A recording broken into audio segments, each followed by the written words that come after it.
Welcome to Banyen Books, Branches of Wisdom, celebrating the joy of bright ideas and heartful lifelong learning. Branches of Wisdom is a series of intimate conversations with the world's most influential authors and visionaries. We explore spirituality and the human mind, ecology and culture. Most episodes are recorded with a live audience. You can join our live events and submit questions to your favorite guests. Check out our upcoming schedule at banyen.com. Since 1970, Banyen Books has been a rich oasis at the crossroads of wisdom and philosophy, offering resources for humanity's evolving paths.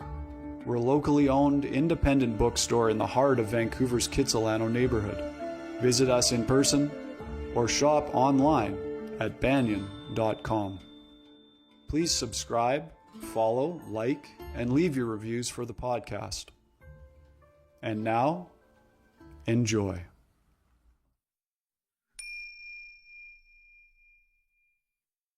Hello and welcome. My name is Jacob Steele, the events manager for Banyen Books and Sound.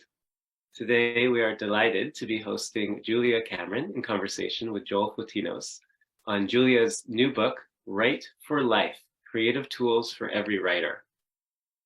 I'd like to begin by acknowledging that although participants are joining us from around the world, it looks like there's 850 registrants today. The physical location of Banyen Books is on the unceded territory of the Coast Salish peoples, including the territories of the Musqueam, Squamish, and Tsleil-Waututh nations. So I wanted to honor that. Julia Cameron, hailed by the New York Times as the Queen of Change, is credited with starting a movement that has brought creativity into the mainstream conversation in the arts, in business, and in everyday life. She is the best-selling author of more than 40 books of fiction and nonfiction. She's a poet, songwriter, filmmaker, and playwright. Her book, The Artist's Way, has been translated into 40 languages and has sold over 5 million copies to date. In Write for Life, Julia turns to one of the subjects closest to her heart, the art and practice of writing. The book offers practical tools to start, pursue, and finish your writing project. Joel Fotinos was vice president and publisher at Penguin Random House for 21 years, at which point he joined Macmillan to start St. Martin Essentials. He and Julia have worked together and have been friends for decades. Without further ado, please give a warm Banyen welcome to Julia Cameron and Joel Fotinos. Bravo. Hello, everyone. I hope you can hear us. And we'll start off by saying it's a pleasure to be here and a pleasure to introduce the new book. And I feel that it's a useful book. And I sat down and read it over myself, and I thought, gee, she does sound like she knows what she's talking about. So I've been a writer. I'm 75 years old. I've been a writer since I was 18. So that's 56 years of practice.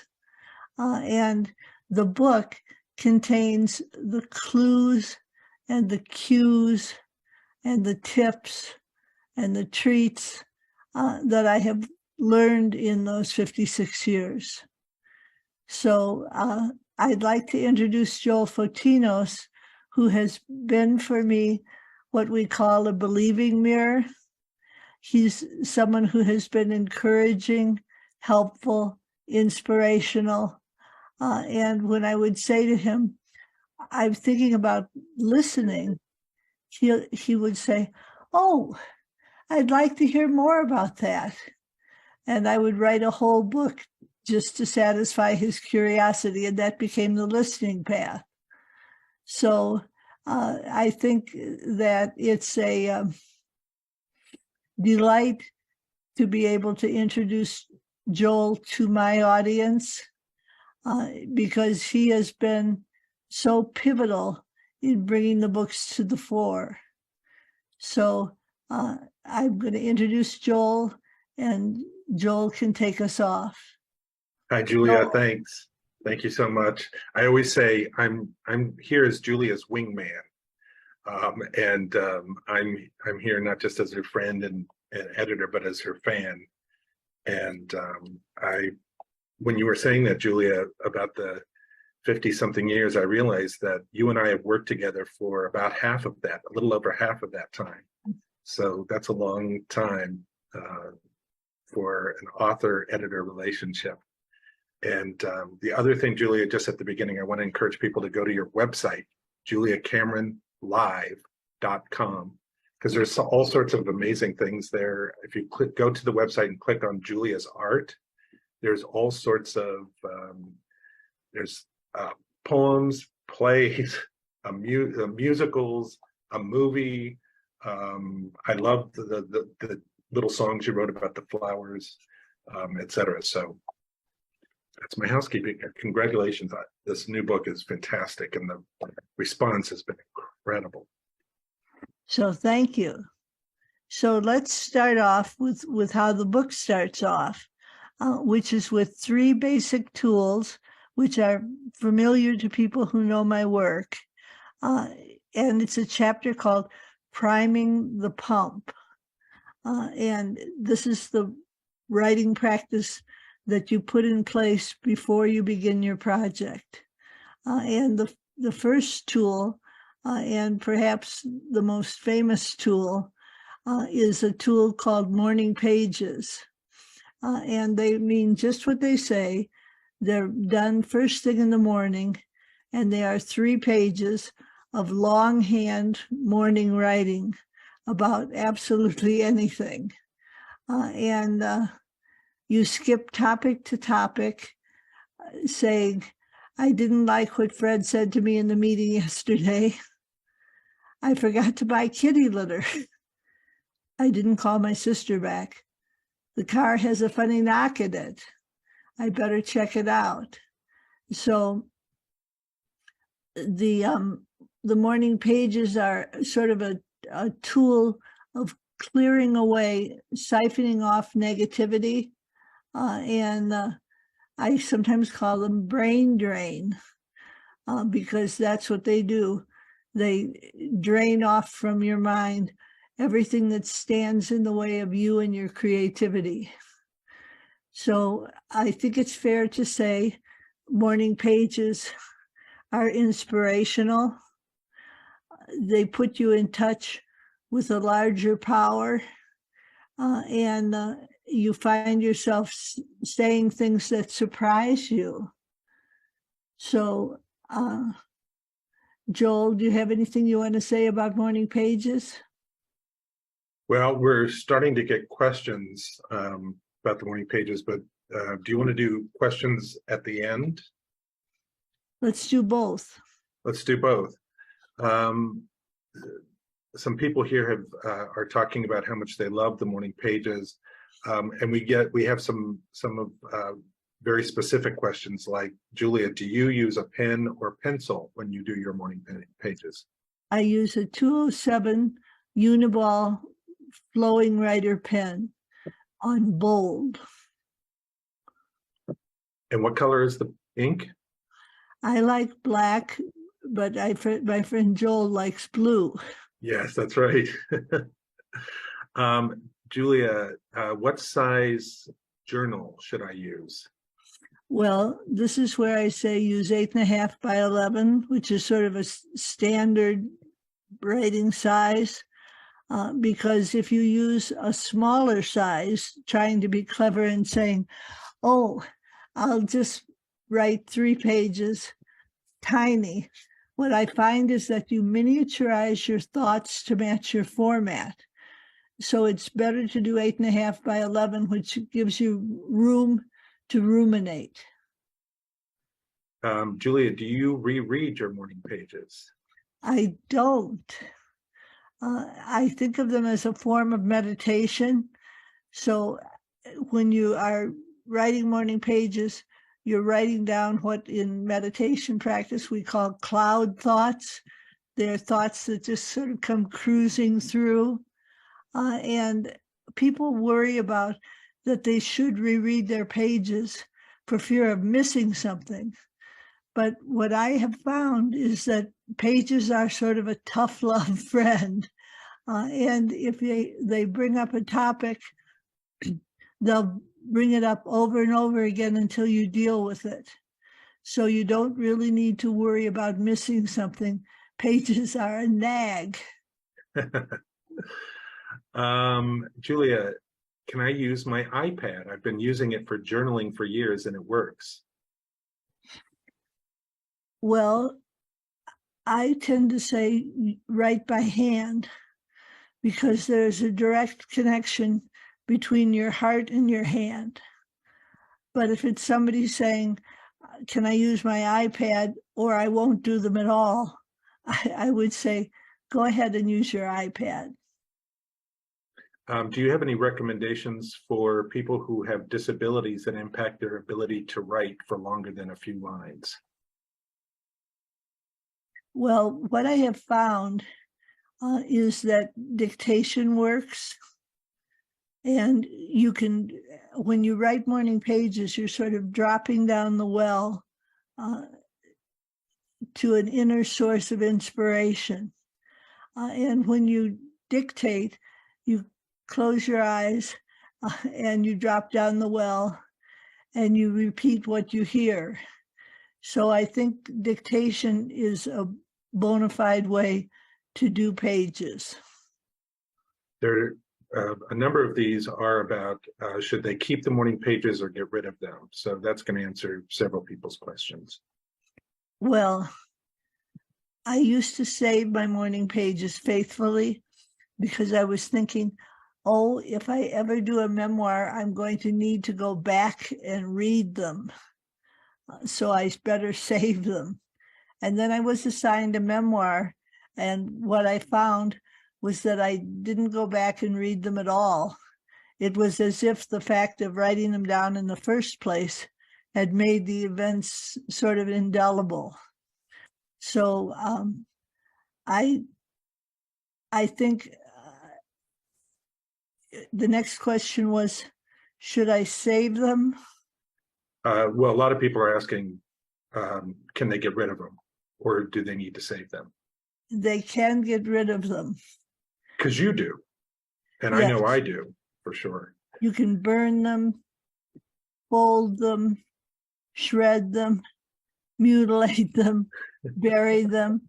I have an expression which says, okay, first cremate the pages, then worry about the body.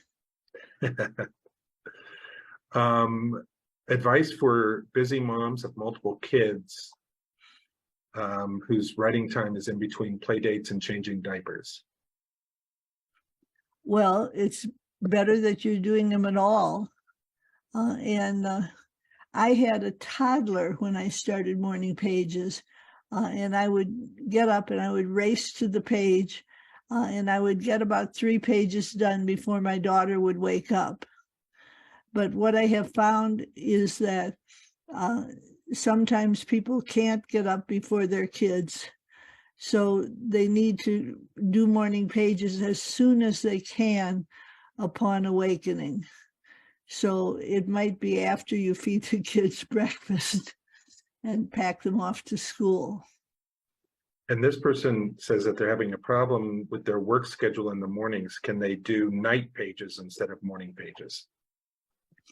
Well, it's better to do pages at all, but it's better to do them in the morning because in the morning you're laying out a track, sort of a trajectory for the day at hand. And if you're doing them at night, you're reflecting on a day you've already had and you're powerless to change. But if it comes down to, I need to do them at night, or I won't do them at all, then I would say, okay, do them at night, but know that you're not getting the full benefit. Yeah.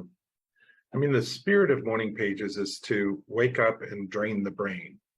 Yes. So if you do them at night, you've kind of missed that benefit you just said of starting your day off emptied of whatever it is. is it okay to take breaks while writing the morning pages? Well, I think it's dangerous to take breaks because it drags out the amount of time it takes to write pages.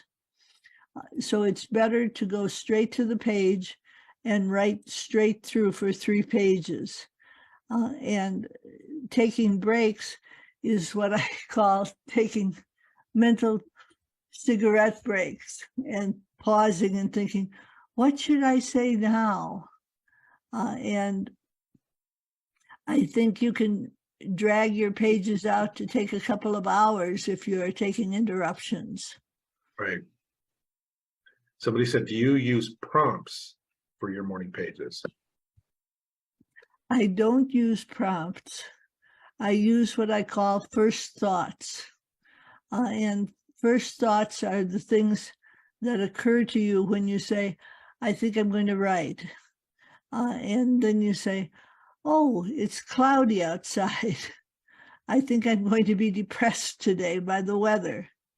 And that prompt takes a couple of sentences and leads you into your next prioritized thinking, I think is the way I would put it. Oh, right. Maybe just a couple more morning pages, and then we can do morning pages at the end. There are many, many questions. Does your morning pages affect what you are currently writing? That's a good question. It is. I think morning pages clear the mind and set you to writing your next project. But they don't affect it in the sense of shaping it or giving it structure. So you don't want to expect your morning pages to do more than just drain your brain. Somebody said that writing morning pages was a negative experience just in terms of actually doing it. How can you make doing morning pages more positive? Well, I'm sorry that you had a negative experience doing them. And I think I would have them do a tool I call blasting through blocks, which is listing your angers, your fears, and your resentments, numbering maybe from 1 to 20, and just putting down on the page the things that are bothering you. And that will sort of clear away. I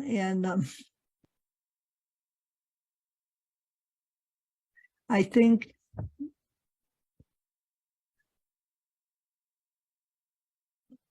I'm so sorry about somebody having a negative experience. And I think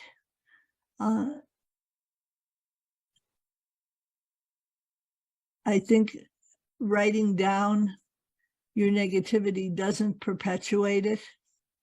It sort of clears the air and allows you to ventilate.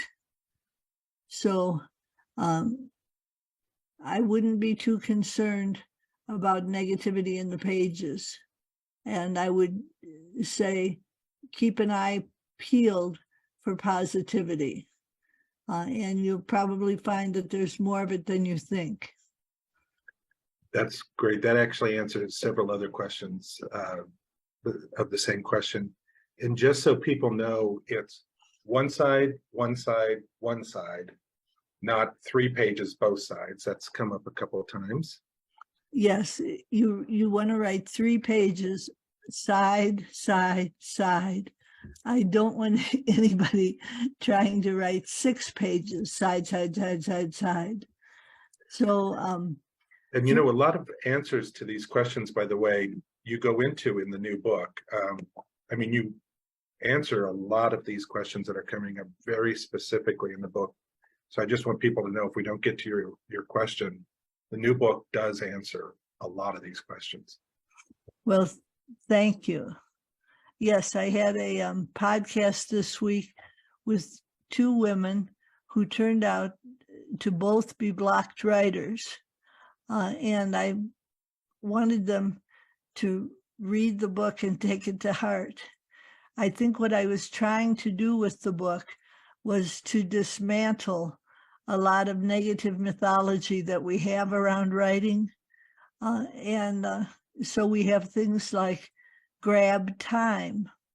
We have a mythology that says, if I had a year off on sabbatical, then I would write a novel.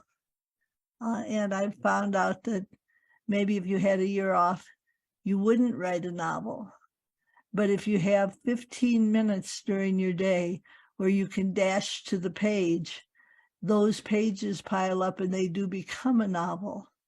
I'm thinking now of an author named Scott Turow, who wrote a best-selling book by writing on his commute in the morning. He just kept adding up pages and not looking for a vast amounts of time, just grabbing the time that he had. What size are the pages? 8.5 by 11, which you mentioned. There's about 4 people asking if you keep a journal in addition to you writing morning pages. I get guidance, and after I write morning pages, I will ask, what do I need to know about X? And then I will listen, and I will write down what I hear. And that process is probably closer to journaling than morning pages are. Great.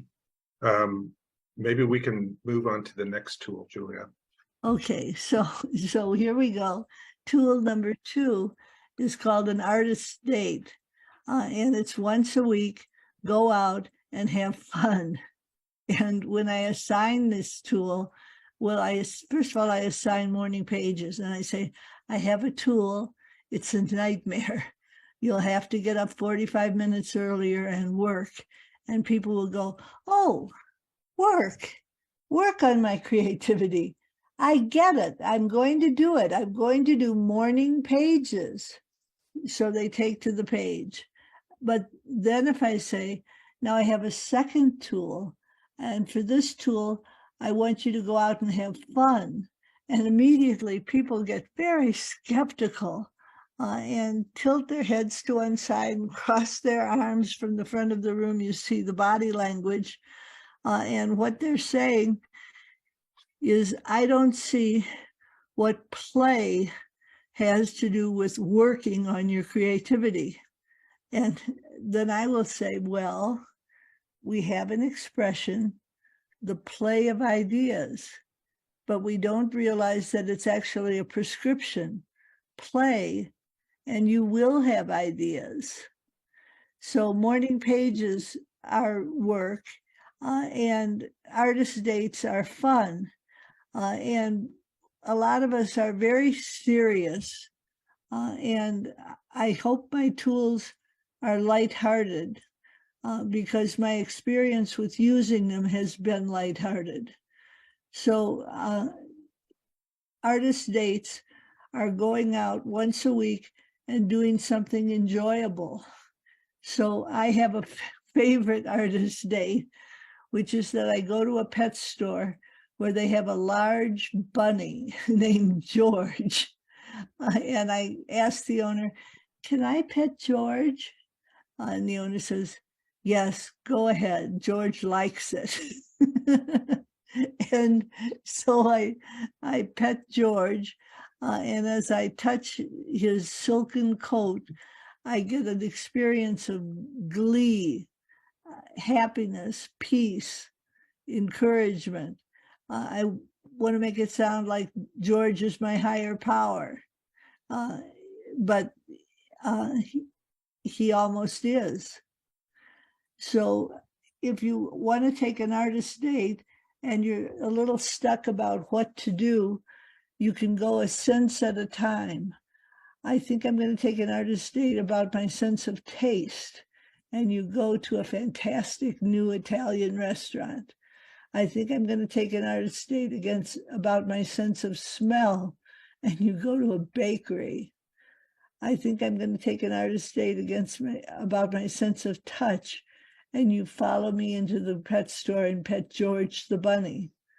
So going a sense at a time can give you ideas for artist dates. And I think it's important to say that the pandemic helped us. Artist dates typically are taken outside of the house.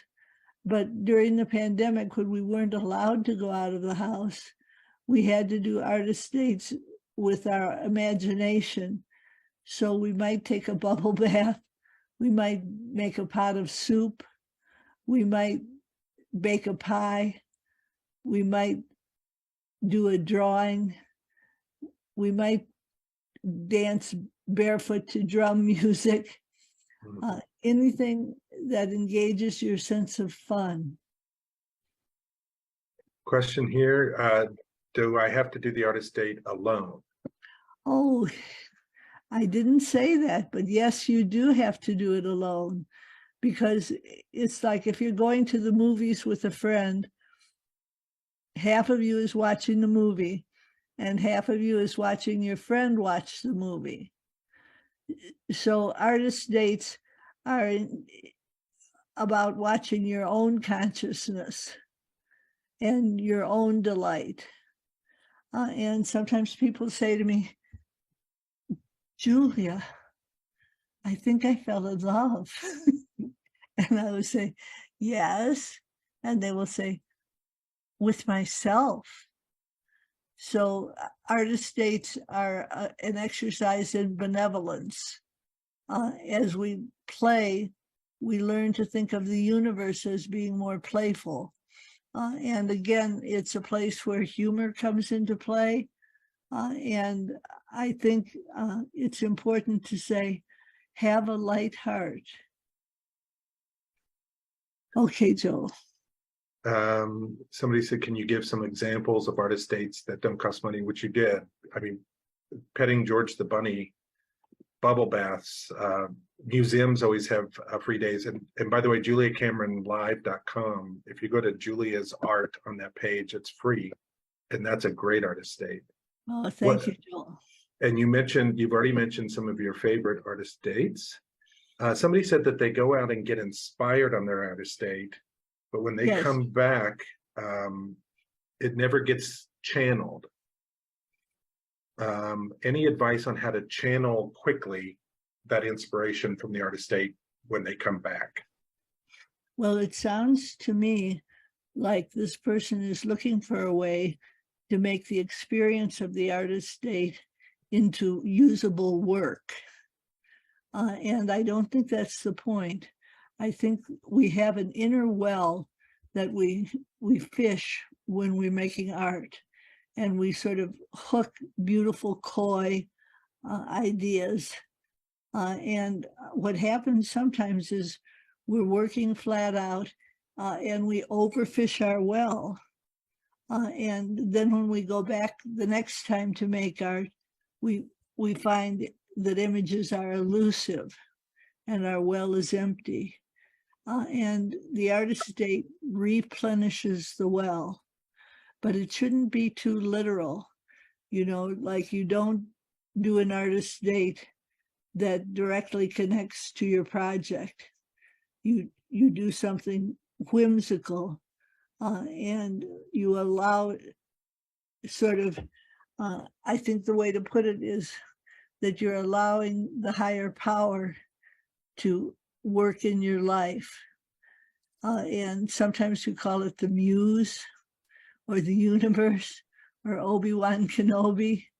But what it does is refill the inner well. So don't try so hard to make it work.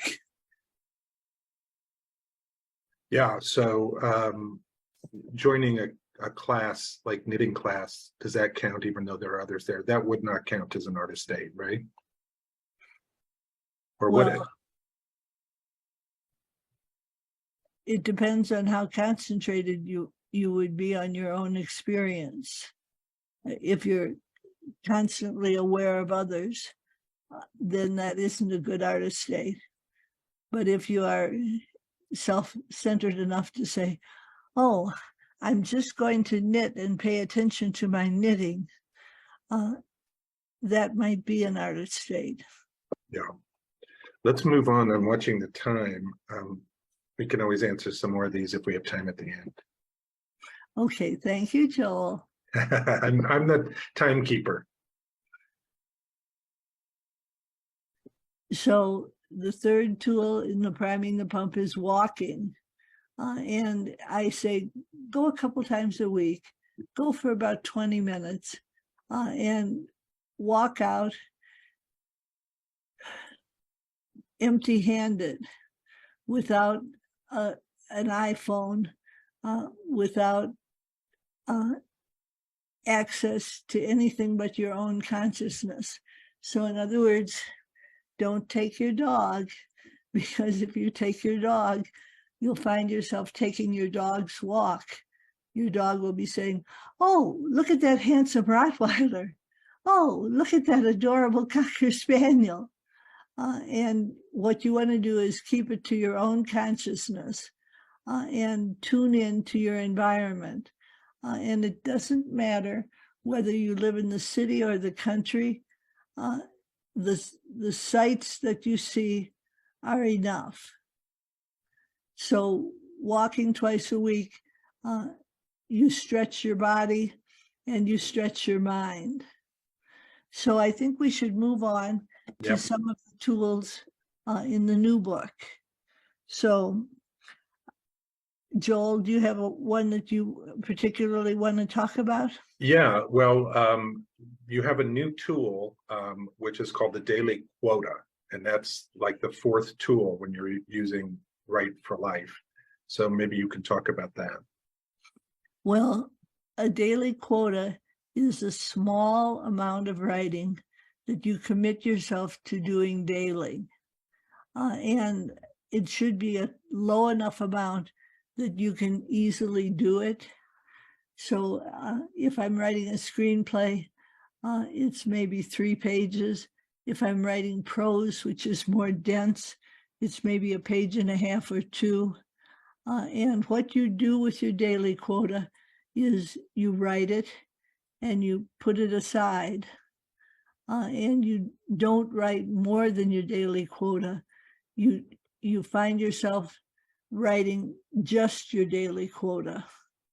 And I think it's important to say that self-worth builds up by your accountability to the quota. And you find yourself saying, oh, I've done 2 pages, 4 pages, 6 pages, 8 pages. And I think we have a tendency to think when we are looking at a project, oh, I need to be able to write it all at once. I need to be able to write it fast. And what I have found with the daily quota is that if you slow down, your writing becomes richer. Your writing becomes something that you can count on. So, so that's my scoop on daily quota. Yeah. Well, you also have another thing in the book, another tool in the book called writing stations, which I love. So writing stations are places that you decide you're comfortable writing. So I have 4 writing stations in my house. I live up a mountain in Santa Fe, and so I'm a little bit removed from civilization. So I have a library, which is a large square room, which you can hopefully see behind me. And I write straightforward prose in the library. Then I have a writing station in my living room, which has a large plate glass window that stares out at the mountains.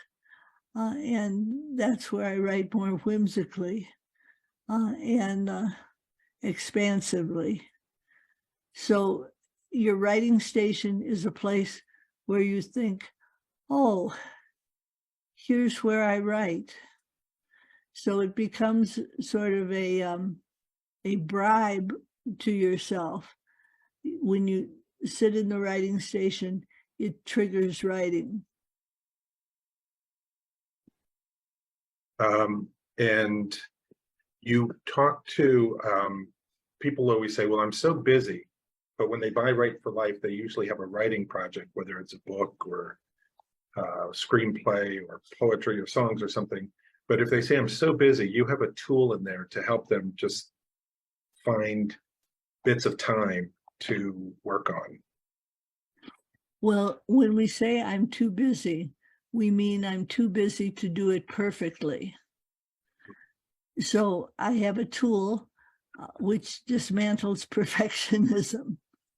And it's a simple tool, but very powerful. And you're right, if I didn't have to do it perfectly, I'd. And then number two, if I didn't have to do it perfectly, I'd. Number three, if I didn't have to do it perfectly, I'd. And you fill into 10. And what you soon find is that you don't have to do it perfectly, and that perfection is a myth, and it's something we use to beat ourselves up. So by dismantling perfectionism, you're able to get to the page. Yeah.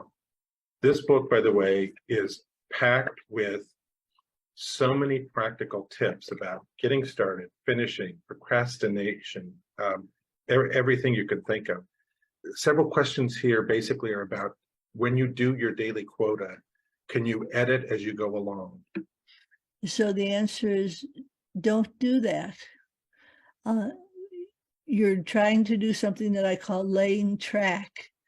And laying track is left over from our days as a continent that needed railroads. And every day the crew would have a certain number of miles that they had to lay track. So I'm asking you to lay track and to not rewrite, not polish, not obsess, to simply lay the track down every day, meet your daily quota and move on. And what I find is that drafts that are done this way come out interesting, original. And I want to talk a little bit about the idea of originality. We have a mythology that says, if I'm going to write, I have to write better than anyone else has ever written. And we have a spirit of competition with other writers. And what I have found is that it's not, quote, originality that makes you resonate with the piece. It's if the piece is heartfelt enough. So I think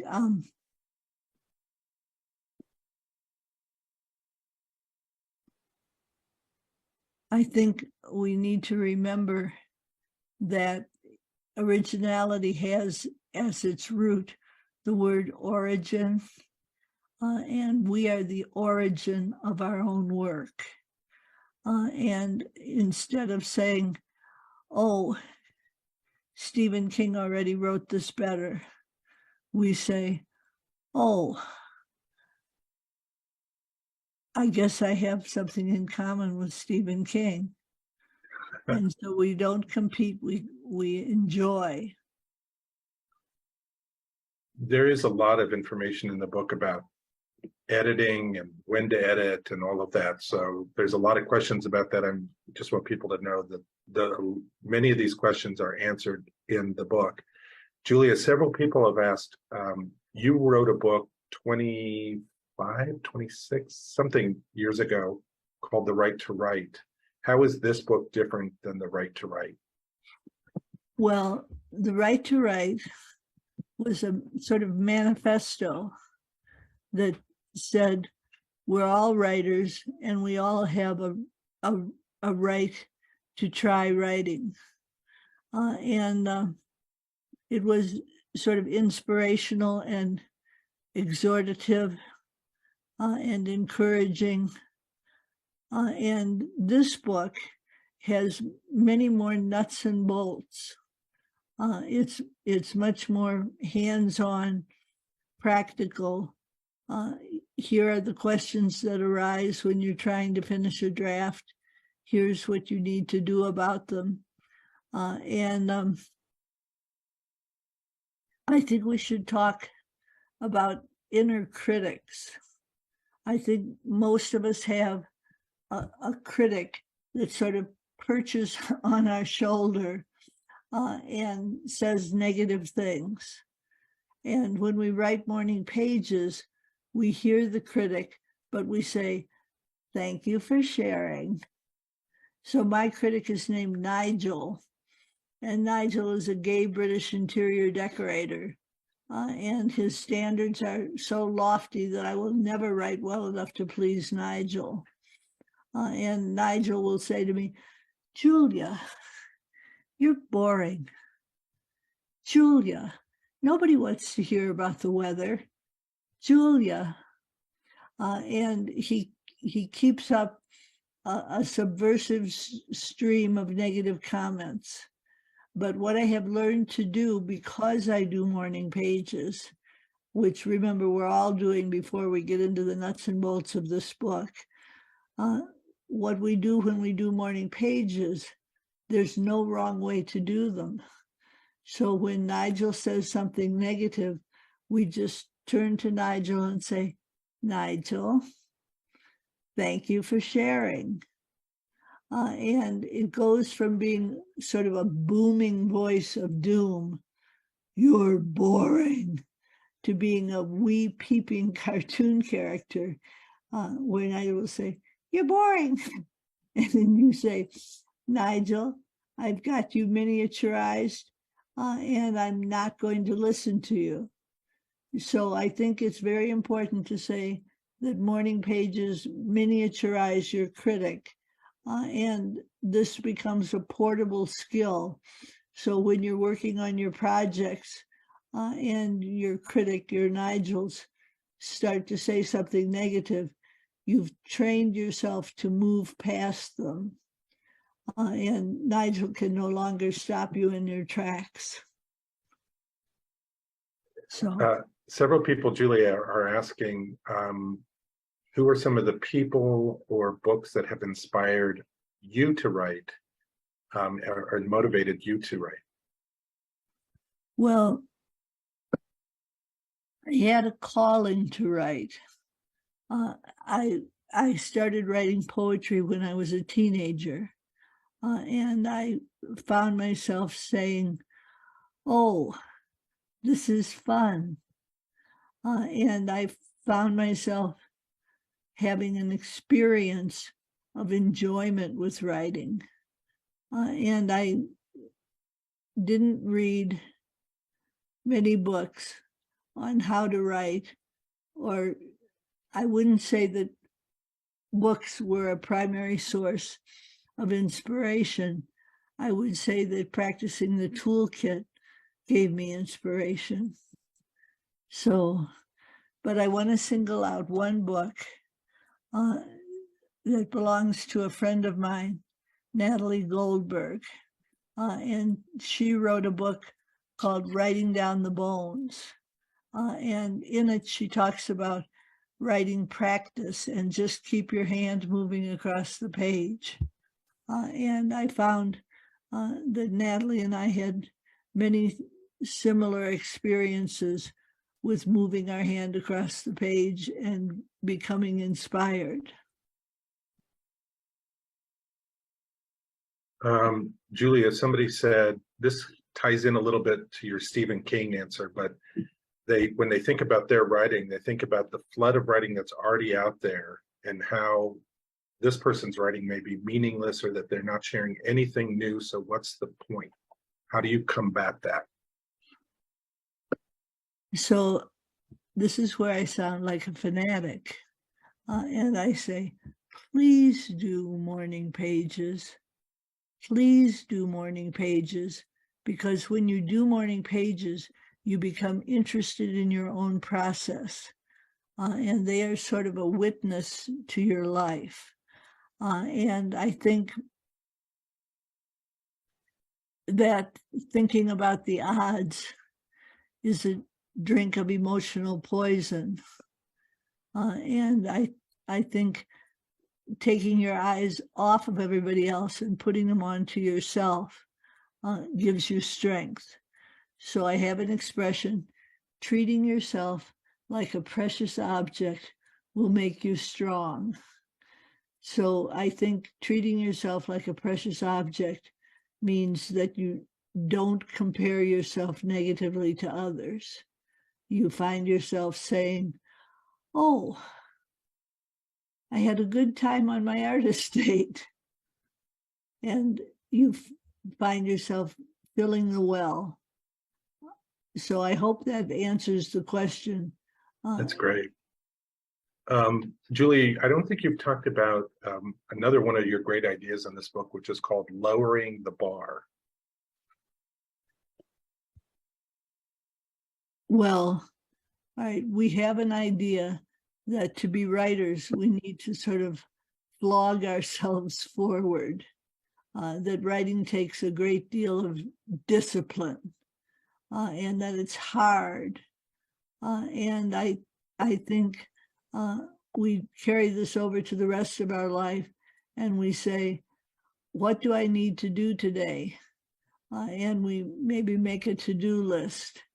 And lowering the bar means taking your to-do list and chopping it in half and saying, I will do half of this today.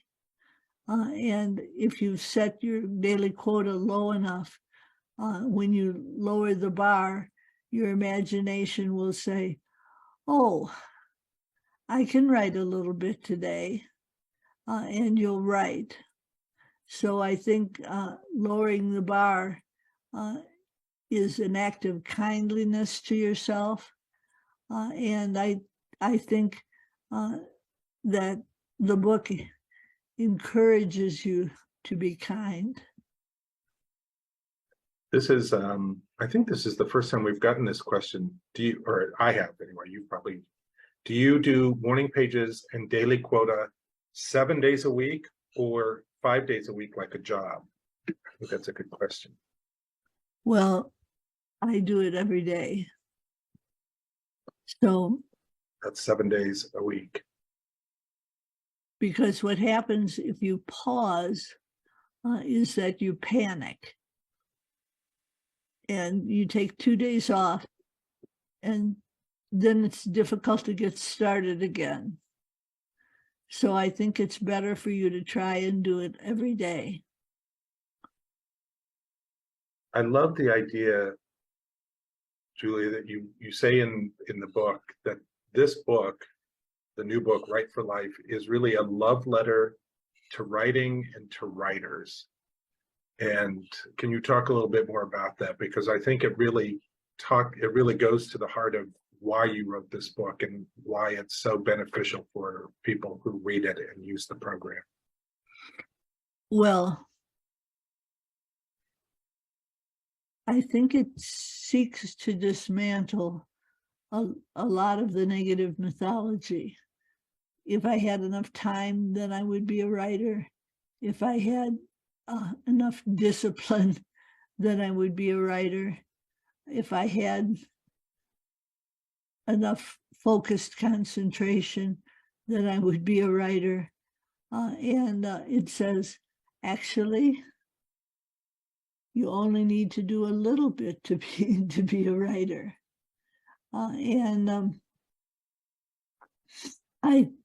I think I've lost the train of thought. About a love letter to writers and to writing, and the seed of where this book came from with that as that love letter. Well, I love other writers. I love to write. And I'm always sorry when I hear how painful people are making writing. And I thought I would try and write a book that said, let us coax you into writing. Let us use bribes, which people sometimes think bribes are cheating. But I have found that my writer is easily bribed. So I would say, if I finish this essay on vulnerability, I'll take you out for a piece of cherry pie. And so this book was written on cherry pie and soy chai lattes. And I think it's a love letter to writers,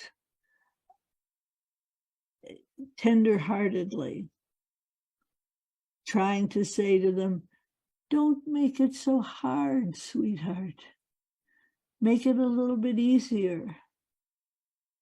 And so I devote a lot of the book toward laying track, grabbing time, having the courage to put down our first thoughts instead of waiting to be brilliant later. Perfectionism gets dismantled. Yes.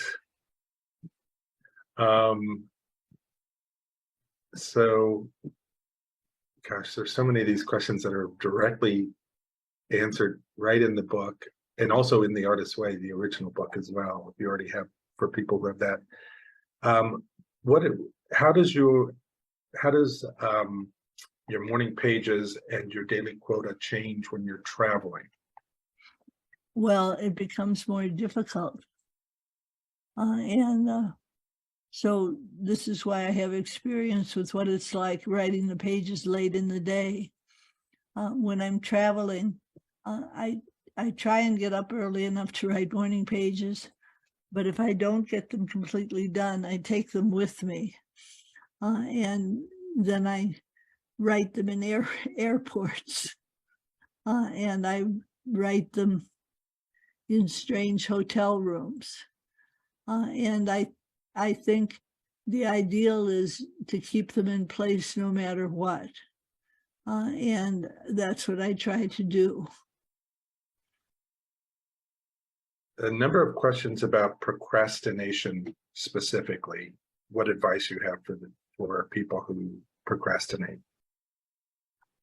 Well, this is where we use blasting through blocks, the tool that says, write down your angers, your fears, your resentments about the project at hand. And then hopefully you can share your list of negatives with someone who is for you a believing mirror. A believing mirror is somebody who's encouraging, hopeful, fond of you, fond of writing. And you just read them the list, and they don't need to fix anything. They just need to listen. And what happens with blasting through blocks is that then you find you can go to the page. So it's a very simple, straightforward tool, but it's very powerful. It's in the book. There's a whole section on each of these kind of topics. Criticism. This one's on procrastination. It's page 58 in the new book. Julia's questions about when you do the daily quota, is it free form, just kind of flowing out of you, or do you need to have kind of an idea in your head of where you're going, a structure? Well, I think it's an exercise in faith. And so you write what comes next, and then you write what comes after that. And my experience has been that I don't need an outline in this process. I lay track. and I go start to finish. And then there's a section in the book about how to move from a first draft to a second draft to a third draft to a polish. And that's something that is probably too complicated to Right. go to right now. Right, and we But have it about does exist. 4 minutes left. I'm so sorry we can't get to everybody's questions. We've gotten to a lot of them, and I've tried to type some of the answers to people as well. This one, this is I mean, most of the questions often are about morning pages, or many of them, morning pages and meditation. Mhm. Should you do are morning pages like a meditation, or can you do morning pages before or after meditation? Okay, morning pages are a form of meditation, but you do them first, and then you move into your sitting meditation. And here's why. If you do conventional meditation and skip your morning pages and you're going to meditation first, what happens is you have an issue, you take it into meditation, and after 20 minutes or so, you come out of meditation and you find that you've sort of meditated away your concern, and that you don't need to do anything about it. And so it keeps you stuck. So if you do morning pages, after 20 minutes or so of writing, you'll find yourself saying, oh, I goddamn well better do something about this. And morning pages move you into action. So I would say do morning pages first, which lays out a track for you, and then meditate. I don't do sitting meditation. I consider my 3 pages of morning pages to be my meditation. Just typing out some answers to people to try to get them. Julia, there's so many people who have written just saying thank you for the Artist's Way. Thank you for the tools. By the way, this was meant to be a Q&A. Somebody said, why are there so many questions? Because this is a conversation with Q&A. And if we didn't answer your question, again, I apologize. We really did try. We got to a lot. This is probably more questions than we've ever answered in a 1 hour time period. But if you have the Artist's Way, a lot of your questions are answered there. They're also answered in this book, Write for Life. Julia, do you have any last things to say to everybody? I want to say, allow me to help you. Allow me to give you little tips. And I think it's important to have humor and not to make it deadly earnest. So I use rhyming, and I write little things like, here we have gone the whole hour and I'm wearing sunglasses. Right, we forgot that. It's like, why is she wearing sunglasses? And the answer is that I had eye surgery, and they said, now you can't wear any makeup. And I thought, oh dear God. So I wrote a little poem, which I'll read to you now. And it's an example of using humor to dismantle what previously seemed like a serious situation. This little poem goes out to my glasses, who work as a shield until this time passes. Here's to dark glasses to hide my eyelashes. I feel quite glam. In fact, I am. My writing's mysterious. It makes folks delirious. But simple tools are the trick that makes a writer tick. So I share what I know and lead others so. Life without makeup is a dare I will take up. I'll wear my shades and masquerade as a competent teacher who isn't a preacher. I've stories to tell to avoid writer's hell. I love to write, blind or with sight. That is the perfect way to end. And Julia, thank you so much. I hope everybody has really enjoyed this, and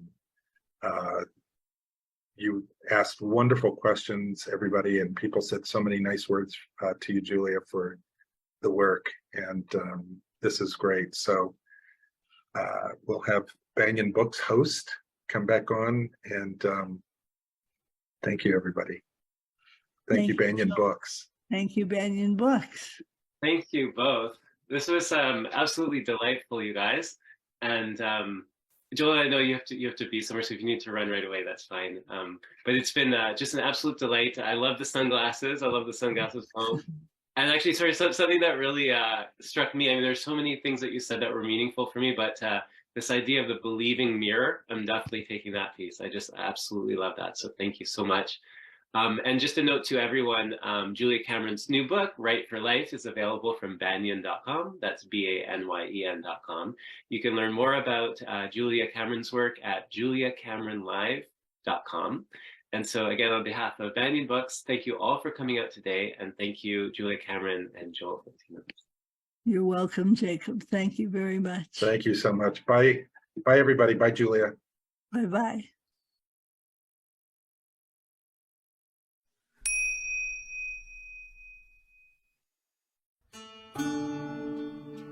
Thanks for joining us for Branches of Wisdom, a podcast of Banyen Books and Sound, Canada's spiritual and healing resource since 1970. Our podcast producer is Jacob Steele. The show is edited by Abdo Habani. Watch all our conversations on YouTube by searching for Banyen Books, or listen on your favorite podcast platform. Please subscribe, follow, like, and leave your reviews and comments. We love to hear from you. For all our live events, books, and more, visit us at banyen.com.